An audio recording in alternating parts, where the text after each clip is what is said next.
हिरण्याक्ष के वध के बाद हिरण्यकश्यपु ने अपनी माता को और अपनी भाभी को जो ज्ञान दिया है वो भी लिखा गया है।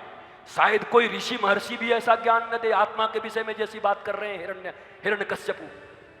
अरे भैया, कंस को जब पता चला कि ऐसा ऐसा हो जाएगा और कंस भी अपने मंत्रियों को जा करके जो ज्ञान दे रहा है, तो ऐसा लगा कि कोई महात्मा बोल रहा है। पर फिर वही क्या करें, ये चमचे छोड़ नहीं रहे। कंस के आसपास जो चमचे थे ना, वो फिर उसको लगा दिए उधर ही। कंस एक बार सरेंडर हो गया था। रावण के घर में प्रहस्त उनका बेटा था, सदा राम का गुणगान किया करता था। पर जैसे ही रावण ने कहा लाल बत्ती मिला है, राज्य मंत्री बना के रखा हूं, रहना है कि अभी बाहर करूं? नहीं पिताजी ठीक है, हूटर ही ठीक है, राम देख लेंगे बाद में।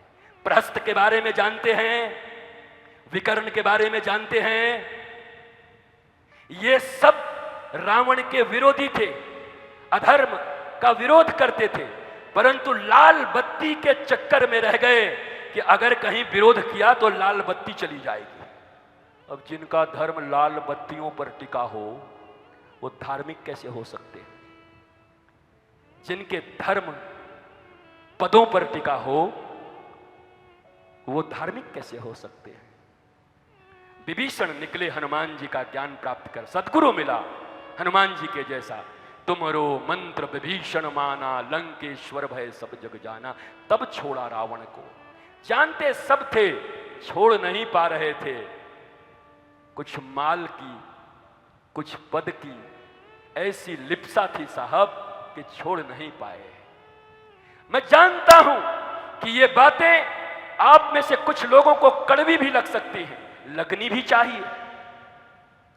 सत्य कड़वा नहीं होता है। जिनकी तबीयत खराब होती है उनको मिश्री भी कड़वा लगता है।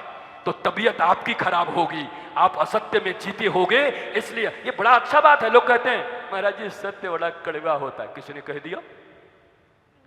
सत्य मधुर होता है, सत्य प्रिय होता है। सत्य सत्यम शिवम सुंदरम।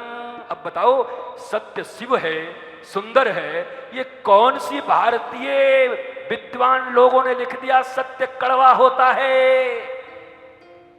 कड़वा तुम्हारी जीभ है, बुखार हो गया है तुमको सब कड़वा कड़वा ही लगेगा, क्योंकि तुम असत्य के पक्षधर हो। इसलिए सत्य कड़वा नहीं है।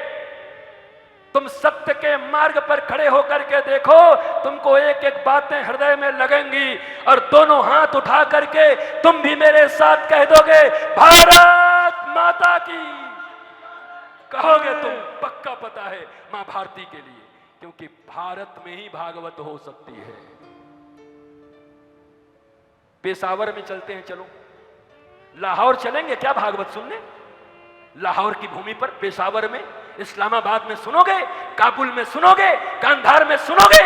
ये तुम्हारे ही भारत का अंश था, अब सुनोगे? नहीं सुनोगे। ये यही संभव है बलदेव जी में, मथुरा में, काशी में। पर हम चेतेंगे नहीं तो यहां भी कठिनाई हो जाएगी। याद किए जाएंगे कि कभी भागवत होते थे। इसलिए जागरण जरूरी है।